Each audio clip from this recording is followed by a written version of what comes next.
Saudações, nobres ouvintes do podcast Sem Esperança. Foram divulgados agora recentemente, né, finalizado oficialmente o censo 2020, né, começou a ser realizado em 2022 e terminou esse ano. Tanto que foi lançado como censo 2022. Bom, enfim, ele veio com uma surpresa que, para quem já analisa os fatos, não surpreende ninguém. Certo? Era-se estimado uma população de 209 milhões de habitantes e chegou-se à constatação de apenas 203 milhões, certo? Eu já tinha dito em outros vídeos, por exemplo, com dados aqui de São Paulo, da Fundação Saed, certo? Existem essas fundações com o mesmo nome em outros estados, mas usei como referência a paulista, certo? Que falava sobre e com alguns dados acerca da natalidade, em especial da cidade de São Paulo, certo? A capital paulista. E já se ficava evidente que o número de nascimentos se reduziu. Quando eu digo número de nascimentos, eu digo número de registros civis, certo? Que é a base que se estrutura por exemplo, essa medição do SAED, certo? Ele pega os registros civis nos cartórios e faz uma expectativa. Assim, primeiro que o que se tem a dizer, desde o último censo, né, em 2010, a população do Brasil cresceu 0,52%. E a região que menor cresceu, as regiões, né, respectivamente, foram Nordeste e Norte. E Norte, na verdade, foi o Nordeste e Sudeste, certo? Mas assim, isso contraria o senso comum de que no Nordeste é só um bando de parideiras querendo angariar a Bolsa Família, certo? E falando nisso, esses números de baixo crescimento populacional,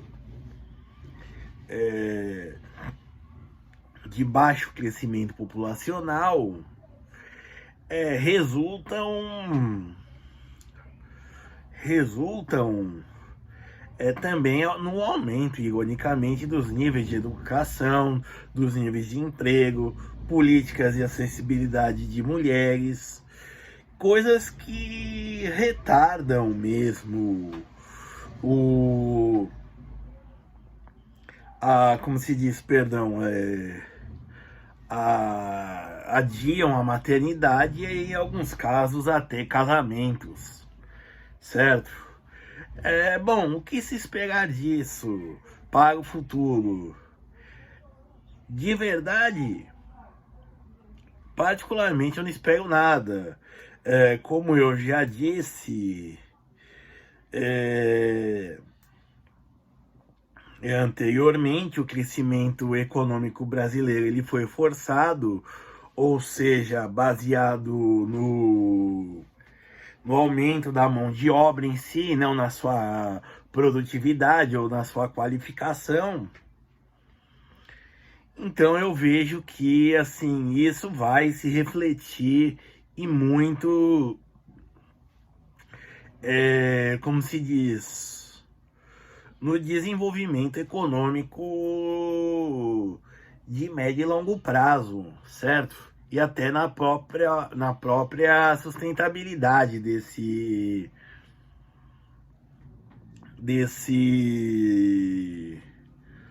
modelo. Desse modelo não, perdão, porque não tem modelo nenhum, não temos plano o que fazer. Certo? A ideia é baixar o carro para baixar o preço do carro zero e facilitar o crédito e certo? Não há plano, então não há o que se salvar. Como diria Fernando Pessoa, falhei em tudo. Porém, como não fiz plano nenhum, certo? Mas o que eu digo é assim, tem 12 anos, já que a referência é de 2010 para 2022, um crescimento de 0,25% é muito preocupante. E ele já vinha caindo, certo? Aqui, tendo dados de 91 para 2000, teve a população brasileira cresceu 0,61%, depois de 2000 a 2010, 0,17%, e aqui assim, um ano e meio de 2 anos, para ser generoso, de pandemia, eu acredito que afetou muito, teve algum impacto, mas eu acho que é muito pouco, certo? Se você for pensar que foram 12 anos e os outros 12 anos anteriores, né, foram, acho que pesaram mais, certo? Bom, isso qual a solução para isso, certo? Bom, primeiro, de curto prazo não tem, tá? Não tem, certo? Um dos reflexos disso é que, por exemplo,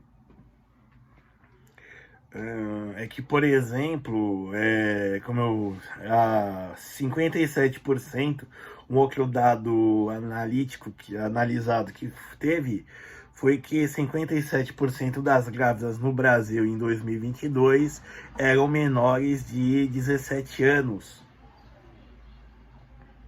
certo? Ou seja, as mulheres maiores de idade, adultas, por aí vai, como eu disse, continuam adiando a gravidez, adiando casamentos, ou simplesmente não tendo filhos.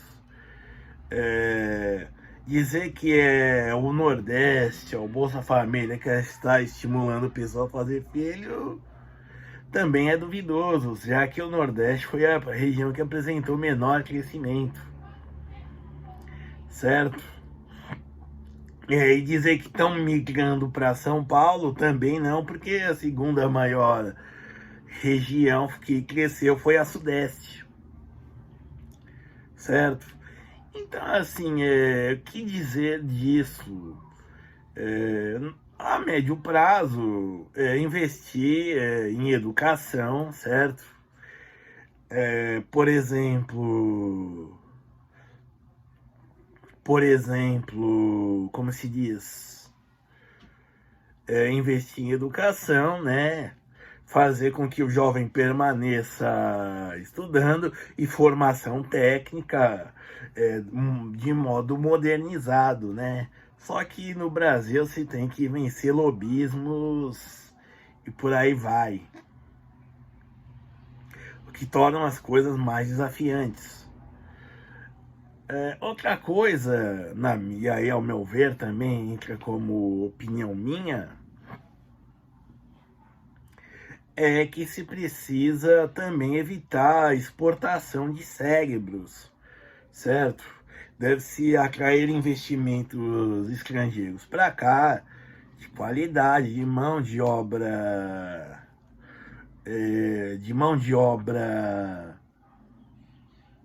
perdão, de empresas que sejam inovadoras. Assim, investir em ciência, eu particularmente tenho meus problemas, porque assim, por exemplo, ninguém quer investir tirando como chama, o quinto andar, ninguém quer investir em curar a malária, a dengue, todo mundo quer estudar o canabidiol, o THC e por aí vai, né? Todo mundo querendo então numa disputa, digamos assim, pelo prêmio Nobel para quem descobre os efeitos disso, né? Então, assim, de verdade, a solução mesmo é investir em educação. É, bom, já que o governo Lula cresceu com endividamentos, com concessão de crédito, o milagre econômico do governo Lula cresceu com concessão de créditos, perdoar dívidas, certo? Quando eu digo isso, não é renegociar, fazer um precinho, camarada, perdão mesmo, no sentido estricto do termo, certo? E assim, e os reflexos disso, como eu disse, são um sistema previdenciário que não vai se sustentar. Eu já digo para os meus alunos, estudantes, por aí vai, né,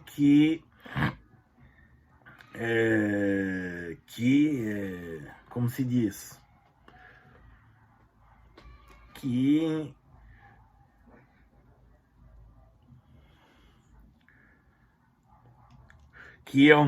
eu com 29, hoje 33 anos, tenho 90% de chance de não me aposentar. Eles que estavam com de 15, 17, é certeza absoluta, certo? E para eles irem fazer poupança para eles mesmos, né, para o futuro. E aí também para não ficarem para não ficarem reféns de crédito, né? Bom, mas enfim, é isso. Como eu disse, o Brasil continua sem chance de dar certo. Ou melhor, falar algo bonito, o Brasil continua sem correr o risco de dar certo. Obrigado.